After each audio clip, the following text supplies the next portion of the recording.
Dans une vision je vis un gros rocher rond et lisse, il était gigantesque, il était poussé par un homme haut et fort. Cette pierre se trouvait dans l'entrée d'une maison, elle empêchait toute entrée et toute sortie. Je vis au loin, 2 démons puissants qui arrivaient, ils brassaient tellement de poussière qu'un épais nuage les entourait, leur marche révélait la détermination et la rage qui habitaient en eux, l'homme fort leur tint tête, ils ne purent entrer dans la maison à cause de cette pierre, malgré leur puissance. L'Esprit du Seigneur me dit que cette pierre représentait la prière des saints et qu'en ces derniers temps, ce serait la seule arme pouvant assurer l'opposition face à Satan et détruire ses plans. Par cette arme, la maison serait gardée, prier comme un seul homme, telles sont les paroles qu'il m'adressa. Je me trouvais alors, devant l'armée du Seigneur dirigée par Jésus lui-même. Les chevaux étaient blancs, harnachés pour le combat, le Fils de Dieu était à la tête des anges, portant une couronne sur la tête et armé d'une épée à la main gauche, il galopait comme sur des flots, c'était majestueux. Ils étaient d'un calme extraordinaire. Leur visage reflétait la paix, uniquement la paix, aucune colère ou inquiétude. La paix. Jamais je n'avais vu une telle expression sur un visage. Ils arrivèrent à un endroit bien précis, qui semblait délimiter le ciel des territoires de notre terre, une sorte de frontière entre les régions spirituelles d'en haut et celles existant dans notre dimension. À cette frontière, je vis 2 dragons, ils avaient une peau écailleuse, qui scintillait, elle semblait être recouverte d'une sorte de glu, ils étaient de couleur sombre, leur aspect était monstrueux.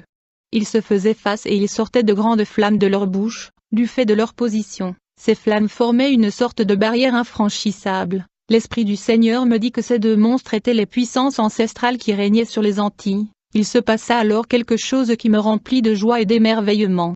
Je pensais, en effet, qu'il y aurait eu une confrontation entre ces 2 forces opposées, mais quelle fut ma surprise de voir que l'armée de Dieu avançait devant les flammes, les traversa et ne fit même pas cas de ces puissances. Les grandes flammes ne leur firent aucun mal. Alléluia.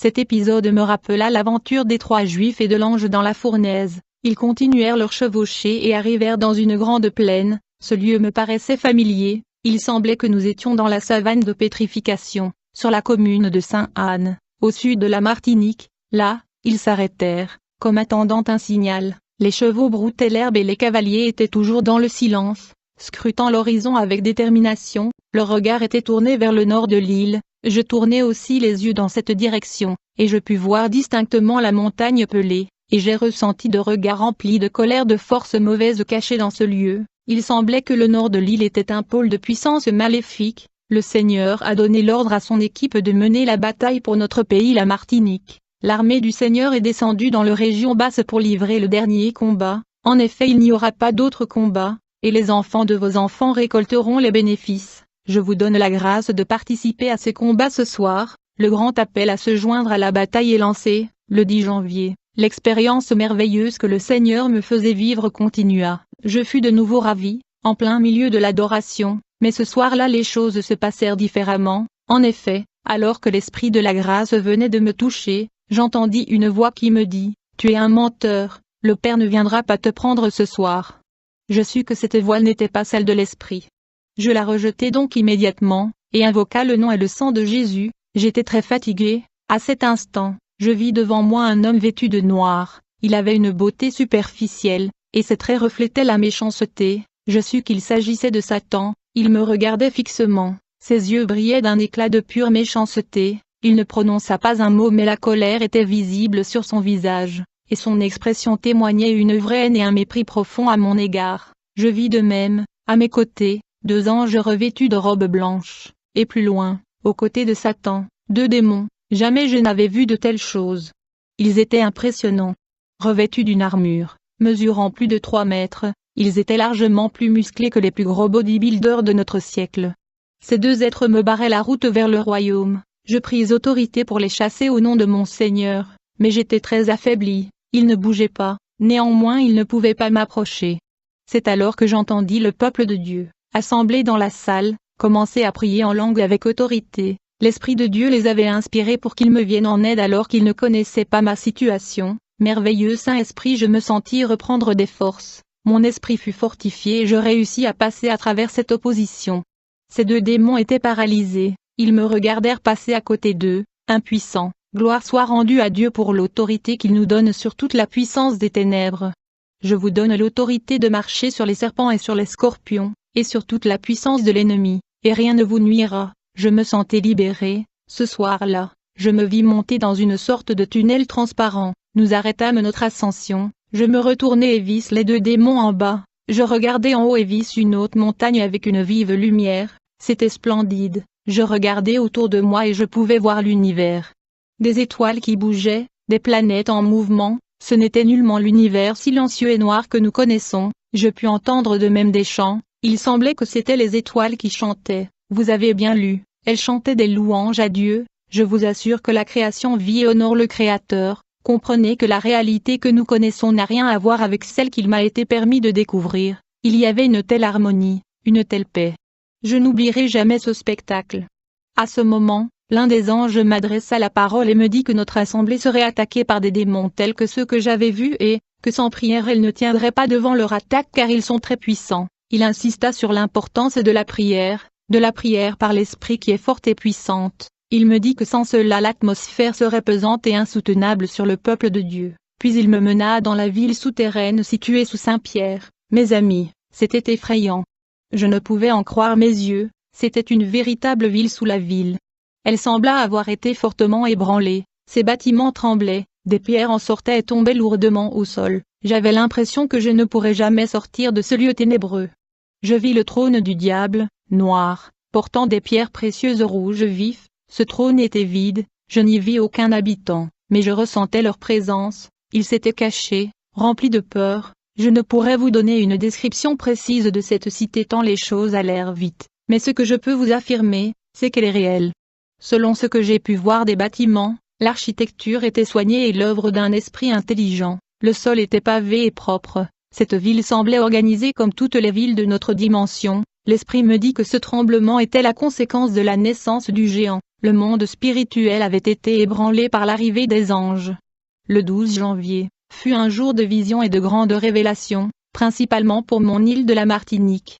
Je vis tout d'abord une coupe remplie de vin et un pain. Jésus me dit de boire à la coupe, ce que je fis. Il me prit ensuite par la main et m'emmena avec lui. Nous nous trouvâmes alors sur la ville de Saint-Pierre, située au nord de la Martinique. Je fus sidéré par ce qu'il m'annonça alors. Il m'apprit que là se trouvait la royauté de Satan sur cette île. Il me montra la baie de Saint-Pierre. Je la vis surmontée d'une sorte de tuyau dans lequel je distinguais des hommes, des démons qui arrivaient et partaient. Pour vous aider à imaginer cette scène, pensez à l'aéroport Paris-Charles de Gaulle et à ces espèces de tuyaux d'où débarquent les passagers. Je lui demandai d'où sortaient ces tuyaux. Il me répondit que sous Saint-Pierre existait une ville spirituelle diabolique et que ce tuyau permettait les entrées et les sorties de cette cité. Il m'apprit que des adorateurs de Satan y allaient de temps en temps afin d'y mener leurs activités. Il me parla ensuite de cette ville et sa périphérie, m'expliqua que, depuis plusieurs siècles, elle avait été marquée du sceau du diable. J'appris que déjà les premiers habitants de l'île, les Arawaks et les Caraïbes, y sacrifiaient aux démons. C'est de même dans cette zone que des Caraïbes se suicidèrent au lieu de se rendre aux colons. Ces mêmes colons y débarquèrent les premiers esclaves. Cette ville connut le marché honteux de l'esclavage et également la révolte de ceux-ci qui fit couler beaucoup de sang. Et enfin, nul ne peut oublier les fastes du Petit Paris et sa destruction le 8 mai 1902. Le passé de cette ville est pour le moins que l'on puisse dire, lourd, et a une odeur de mort. Le diable a toujours centralisé son activité dans cette zone et il veut la relever de ses cendres et en refaire le phare de la Martinique, voire des Antilles. Jésus m'expliqua que les anges étaient arrivés au sud de l'île car il y aurait une confrontation. Il ajouta, « Le salut passera devant chacun, le peuple chrétien n'y échappera pas. » Il me dit, « Je présenterai mon plan devant chacun, et chacun aura la décision entre ses mains. » Nous allâmes sur le cratère de la montagne Pelée. Là j'entendis distinctement Satan pousser un long cri et dit, « Non. » À ce même moment-là, les frères de l'Assemblée revendiquaient l'île pour le nom de Jésus. Nous avons ici un exemple de l'effet de la prière fervente revêtue d'autorité sur le diable. Frères, persévérance. Persévérance. Le volcan semblait être le point de contact entre le monde visible et le monde invisible. Jésus m'avertit en me disant que Satan enverrait ses adorateurs contre l'Église et qu'il fallait s'attendre à toutes sortes d'attaques, plaintes de police, attaques corporelles, bris de voitures, tentatives de meurtre. Il me dit qu'il nous faudrait être prêts à passer pour des fous, des fanatiques, mais qu'il ne faudra pas s'attacher à notre réputation. L'arme sera la prière. Le diable tentera de répondre à Dieu par des catastrophes, des accidents, principalement dans le nord de l'île. Il me parla de cataclysmes, d'inondations, d'accidents de la route et d'éruptions volcaniques. Ces catastrophes seront l'effet visible de la confrontation spirituelle entre les forces du bien et les forces du mal. Satan est décidé à garder ce pays mêlé dépassé par les événements, je pus voir son regard stupéfait, ne sachant plus où attaquer, il sèmera sa rage aveugle sur l'Église. Peuple de Dieu, ce combat sera terrible. Gardez vos assemblées, soyez vrais et soyez vigilants. Jésus me l'a répété, que ceux qui ne sont pas prêts se préparent, que ceux qui sont prêts s'entraînent. J'étais debout au-dessus du volcan et je me mis à pleurer sur la ville, je me tenais au pied de mon tendre Sauveur, le tenant par les genoux, pleurant et lui disant, « Je t'aime ». Il me dit combien il aimait son peuple, combien il aimait l'entendre l'invoquer mais qu'il fallait se sanctifier, sanctifier ses lèvres. Je me retrouvais à mon point de départ, dans la salle de réunion, là, je vis le pasteur en train de prêcher, et debout derrière lui était le majestueux Jésus. Les yeux des fidèles étaient tournés vers le pasteur, mais nul n'avait conscience de sa présence. Je vis les sœurs de la chorale portant sur leurs lèvres une petite flamme. Mes frères, si vous voyez la puissance dont vous êtes revêtus dans la présence de Dieu, je vous le dis, en témoin de ces choses, c'est glorieux, puissant. Le diable en est horrifié, il était littéralement effrayé face à la puissance de Dieu, l'Éternel a pourvu à tout. Son œuvre est parfaite en toutes choses. Croyez-le et mettez votre foi en pratique. Jésus dit, nous arrivions à une époque où ceux qui voudront suivre Dieu de manière sainte passeront pour des fous et des fanatiques, mais qu'il ne faudra pas s'attacher à sa réputation mais à la croix, uniquement à la croix. Celui qui ne prend pas sa croix et ne vient pas après moi n'est pas digne de moi. Celui qui aura trouvé sa vie la perdra, mais celui qui aura perdu sa vie pour moi la trouvera. Persévérance dans cette voie, tels furent ces mots. Le 13 janvier fut le point de départ d'une longue série de prophéties que le Père adressa à son peuple. Ce soir-là, j'arrivai avant la réunion afin de répéter certains chants avec la chorale, et, en attendant les retardataires je discutais avec 3 frères, ils s'inquiétaient de mon état, je les rassurai mais ne parlais pas de l'expérience de la veille. Le Saint-Esprit me montra un corps couché sur une sorte d'autel dans un monastère. Je sus qu'il s'agissait de la dépouille d'un serviteur de Dieu qui avait appelé la population de Saint-Pierre à la repentance avant l'éruption volcanique, en 1902. À côté de ce corps, je vis un démon, il plongea sa main dans la poitrine du cadavre et en sortit son cœur, il l'éleva ensuite au ciel et me regarda fixement avec mépris et arrogance. Jésus me permit de voir ce qui avait été fait de la dépouille de son serviteur. Vous êtes les fils de ceux qui ont tué les prophètes, mon père parla ensuite du besoin d'être saint en toutes choses, de former une famille unie devant ses yeux et ceux du monde. Par ce chemin, son peuple pourra manifester de grandes œuvres en son nom. Nous, chrétiens, devons avoir une vie en pleine conformité avec la parole divine. Nous arrivons à un temps où, si nous voulons suivre le Seigneur conformément à son commandement, nous aurons à affronter les traits enflammés du diable. Ce dernier se manifestera par l'intermédiaire de nos collègues de travail, nos amis, notre propre famille, et même de ceux qui sont assis à nos côtés dans les lieux de culte. C'est là ce qui sera le plus dur pour l'enfant de Dieu et qui créera un grand désarroi en lui, s'il ne s'accroche à Jésus et ne réagit par l'amour et l'humilité, amour et humilité. L'Esprit de vérité me montra que les enfants de Dieu étaient pour la majorité prompts à rechercher à accomplir des œuvres puissantes, à avoir des ministères, à vouloir devenir de grands hommes de Dieu, à vouloir voir le Saint-Esprit à l'œuvre dans leur vie et dans leurs assemblées, mais que la plupart ne recherchaient même pas à accomplir le strict minimum, la volonté de Dieu. La simple application de l'Évangile dans les moindres détails de leur vie, c'est là la cause du manque de croissance et de vie dans un grand nombre d'œuvres évangéliques. Comprenez bien la pensée de l'Esprit, les dons sont bons en eux-mêmes car ils édifient l'Église, mais l'amour est éternel et est la plus grande de toutes choses. Aujourd'hui, il se trouve beaucoup de chrétiens qui parés de dons spirituels ont une attitude déplorable vis-à-vis de leurs frères, ces choses sont condamnables. L'Église du XXe siècle a en son sein un grand nombre de cymbales retentissantes qui jettent le discrédit sur l'œuvre du Saint-Esprit. Le don spirituel est une fleur, son parfum est l'amour, son nectar est la vie en Jésus-Christ. Ce n'est pas par les dons spirituels que Jésus nous a sauvés mais bien par l'amour. Soyons conscients des priorités de Dieu. Le 14 janvier, l'Esprit de Dieu m'emmena encore dans ce merveilleux jardin où je restais yongé, bercé par sa douceur. Là, il m'enrichit de visions. J'en parlerai dans le chapitre suivant. Le lendemain, devait marquer le dernier jour d'évangélisation. Ce jour-là, le prédicateur et l'assemblée prièrent pour 2 frères et moi, ceux qui m'avaient annoncé le 13 janvier, que nous devions aller accomplir une mission ensemble,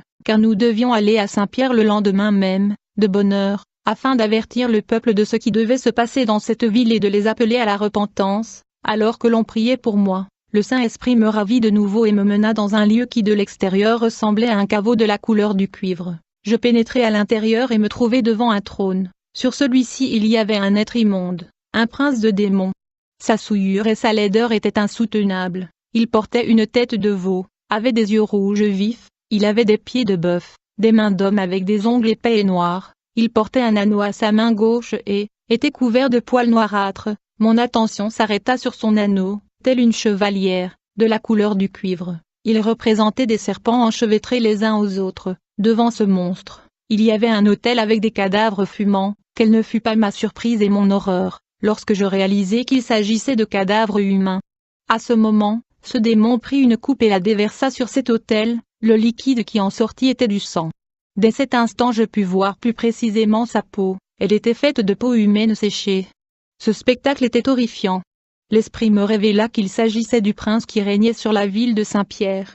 Je vis à ce moment 3 hommes rentrer, ils étaient vêtus de longues robes en lin. Ce démon leur adressa la parole de manière agressive et leur dit : « Qui êtes-vous pour vous présenter devant moi ? Cette ville m'appartient. » L'un des 3 hommes lui répondit avec calme et détermination : « C'est par le sang de Jésus-Christ que nous sommes devant toi. » L'être immonde ne sut quoi répondre et sa face refléta une rage et une fureur causées par son incapacité à nuire à ces hommes. Le voyage s'arrêta là ce soir-là. Je restai dans l'impossibilité de me relever tout de suite, mais ce fut le premier soir, depuis le 8 janvier. Que je pus rentrer chez moi par mes propres moyens. Le lendemain, dès 6 heures du matin, nous étions dans les rues de Saint-Pierre. La population fut réveillée par nos voix. Nous annonçâmes le salut en Jésus-Christ, avertissant les habitants, leur demandant de se donner à Dieu dans la repentance et la prière afin que, s'il plaît à Dieu, ce fléau soit repoussé. Après avoir accompli notre mission, nous rejoignîmes nos frères et sœurs, qui célébraient le culte dominical dans la salle de réunion. Là l'Esprit s'adressa à nous et donna des précisions sur le prince de démons que j'avais vu la veille.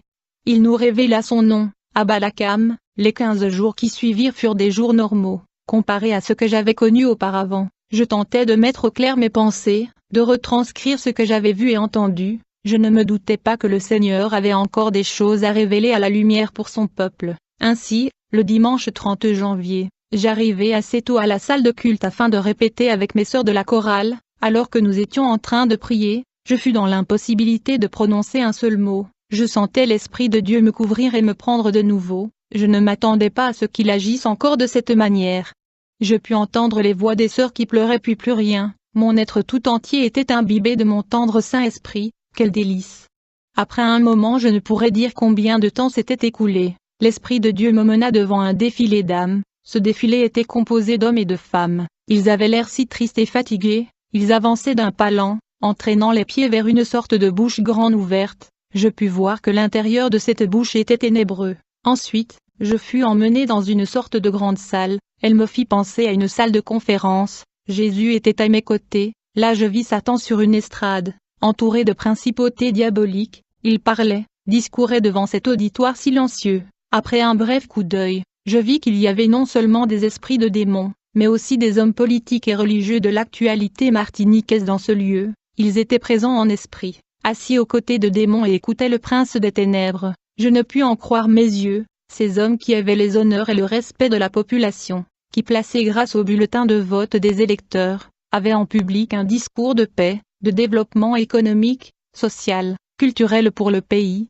écoutaient le discours de destruction de Satan. Ils étaient assis devant cet être méchant et arrogant, et l'écoutaient religieusement. Satan tenait dans sa main l'île de la Martinique, telle une petite maquette ou un petit jouet. Dans son autre main, il avait une coupe de cuivre. Elle ressemblait à celle qu'avait le prince Abalakam. Il la renversa sur mon île. Je vis en sortir un liquide visqueux, nauséabond, de couleur verdâtre. L'esprit me révéla que c'était la souillure du diable. Satan tourna alors le visage dans ma direction, et dit : « Cette île m'appartient. » Je ne sus quoi répondre, tant je fus surpris d'une telle arrogance. Je me tournai vers Jésus. Il me regarda à son tour et se contenta de me sourire. Il n'était nullement affecté par l'apparente assurance du diable. Il y avait une opposition nette entre l'excitation de Satan et la paix de Jésus. Ami, le sourire de mon Sauveur put remplacer tout un discours. C'est ici un de ses traits de caractère. Chaque parole de sa part a une importance. Chaque geste de sa part a une importance. Merveilleux Jésus, Jésus m'a dit que le diable a déployé 2 princes dans cette île. Le premier prince est censé rendre des chrétiens lourds et obèses, le second prince est censé rendre le chrétien paresseux. Le Seigneur m'a montré le mystère ce matin et il m'a emmené dans une salle dans laquelle Satan était sur une plateforme, et devant lui étaient tous les princes et les principautés qui l'écoutaient parler. Il n'y avait pas que des esprits, il y avait aussi des politiciens, des hommes religieux de cette île de la Martinique. Je ne le nommerai pas ce soir mais vous les voyez à la télévision et vous avez voté pour eux. Ces hommes étaient présents. J'ai vu le diable qui tenait dans sa main une moquette de l'île de la Martinique. Le diable tenait dans l'autre main une coupe identique à celle que j'ai vue dans la main du prince Abalakam. Du coup j'ai vu Satan déverser le liquide contenu dans ce coupe sur l'île de la Martinique. Dans ce rassemblement je pouvais voir le diable tenant une sorte de parchemin. Jésus m'a expliqué que ce parchemin était un traité et un pacte qui avait été conclu entre les grands hommes de notre pays qui étaient là devant Satan y compris le pays du Nord.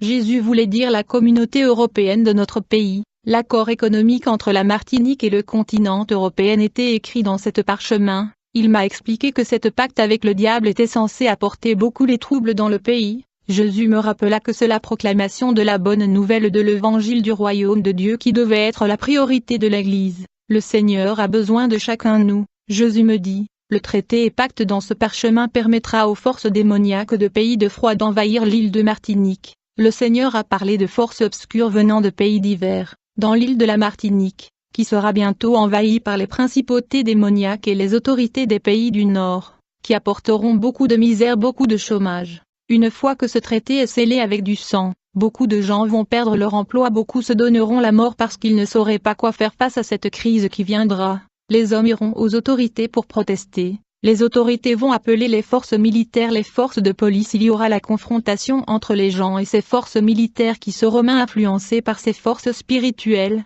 et le sang couleront dans la Martinique. La défaite du prince de Demont à Balakam, le Seigneur me dit, vous avez vaincu l'ennemi en jeûnant dans la prière en larmes, et dans la guerre spirituelle, vous avez vaincu le prince de Demont à Balakam grâce à mon nom et mon sang, que vous avez appliqué contre son trône. En conséquence son trône a craqué. Il est vaincu et affaibli grâce à la prière. À la suite de ceci le diable l'a détrôné du pouvoir et l'a privé du trône et du pouvoir royal. Il est destitué du pouvoir et condamné à des peines et des sanctions. Le prince de Demont à Balakam a été neutralisé par l'église à Martinique. Il a été conquis. En conséquence il a été puni et il est dépourvu et dépouillé de sa royauté par Satan. En conséquence une étrange élection a eu lieu dans le monde invisible car le prince de Demont était déchu. Il a été retiré du pouvoir par le diable. Un autre esprit impur était nommé prince à sa place, il portait le nom de Maloc. Je pouvais voir que ce nouveau principauté de la Martinique était revêtu de feu. Ce prince démoniaque est un feu vivant. Ce prince porte sur lui la marque d'une malédiction.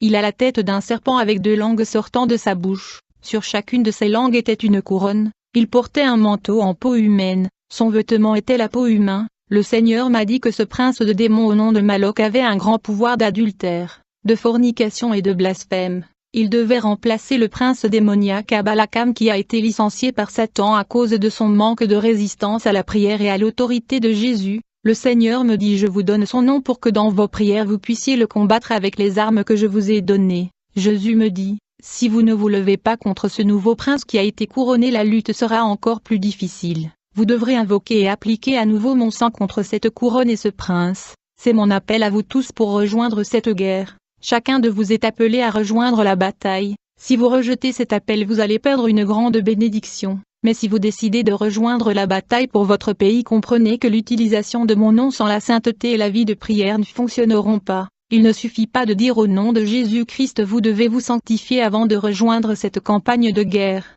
Celui qui ne veut pas se sanctifier et entre dans cette bataille souffrira de contre-mesures de l'ennemi. Un démon peut se retourner contre vous, vous verrez des répercussions dans votre famille et dans votre travail. Dans cette bataille pour votre pays, vous verrez des répercussions même sur les routes de la Martinique à travers des accidents de la circulation, car le diable cherchera à attaquer vos vies. Le malheur sera attaché à quiconque ne considérera pas comme un sujet de joie l'obéissance à son Dieu. Le Seigneur me dit, les 2 des princes qui ont été délégués contre votre Église, ils dépendent directement de ce nouveau principauté. Celui qui peut entendre comprenne. Dans le monde spirituel le prince de ténèbres Abalakam était renversé de son trône par Satan lui-même parce qu'il ne pouvait et ne savait pas comment contenir l'Esprit du Seigneur qui apparut devant lui. L'Esprit du Seigneur est apparu devant son trône et son trône a fissuré. Ce prince a été puni par son maître Satan, Jésus me dit.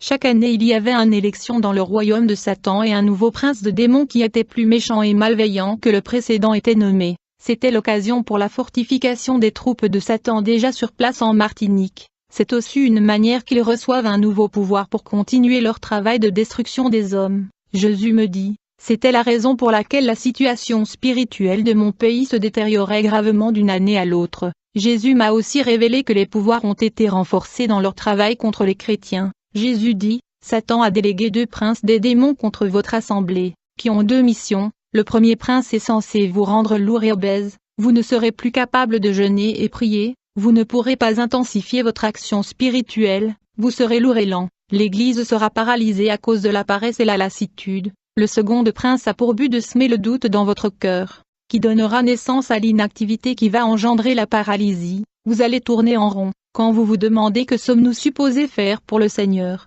Pendant que vous réfléchissez et vous demandez des questions, vous serez tourné en moquerie. Or il y a les âmes qui meurent dans les rues de Fort-de-France, dans les rues de Saint-Pierre, dans les rues de Saint-Marie, et partout en Martinique. Il y a des hommes et les femmes qui meurent tous les jours. Il n'y a pas un jour où le royaume de Satan reçoit au moins 20 âmes, encore que le royaume de Dieu aussi a sa porte grande ouverte. Nous avons tous avoir la responsabilité de proclamer l'évangile de Dieu. Jésus m'a dit plus de 500 âmes réclamées et demandées par le diable des vies innocentes sont en jeu. Jésus m'a dit que Satan avait demandé au nouveau prince des démons Maloc 500 âmes dans le sacrifice humain afin de signer conclure son couronnement et intronisation. Ce sacrifice était supposé faciliter l'arrivée des pouvoirs et les démons du pays du Nord. Je veux dire l'Europe d'une part, et d'autre ces pouvoirs étaient censés consolider la puissance de l'obscurité dans l'île et fournir le renforcement. Les puissances du Nord étaient censées submerger l'île dans l'obscurité complète. La fondation de cette île sera secouée par l'arrivée de puissances sombres de pays du Nord. Mais je vous ai donné l'autorité de ma parole, je vous ai établi pour entrer dans le lieu céleste et l'espace pour s'opposer au diable. Vous avez des outils à votre disposition pour mettre en place des contre-mesures, et arrêter la chute de plus de 500 âmes en Martinique. Le diable veut sceller un traité secret avec vos dirigeants avec du sang qui coulera des veines de vos compatriotes. Il veut finaliser ce pacte secret et alliance avec vos chefs de file avec le sang des innocents, et ouvrir la voie au pouvoir du pays de hiver pour envahir l'île et apporter plus de ténèbres. C'est à vous l'Église que j'ai donné l'autorité de ma parole, c'est pour que vous vous présentez dans le lieu céleste pour contrer le diable. Cet pacte a été signé et il doit être conclu dans les prochains jours. Le cratère de la montagne sera ouverte. Déjà 2 princes sont sur le cratère de cette montagne et ils sont en train d'enlever la couverture du volcan de cette montagne. Tu me demandes un signe, je vous demande d'intercéder. Tu me demandes un signe, c'est le sang de vos patriotes sur vos mains qui seront le signe. Il vous appartient de neutraliser le diable par le jeûne et la prière en larmes, par la guerre spirituelle. Pendant la période de carnaval tenue en Martinique et aux Antilles, ces îles reçoivent une nouvelle cargaison de puissance qui sont déployées dans les îles. Bien-aimés,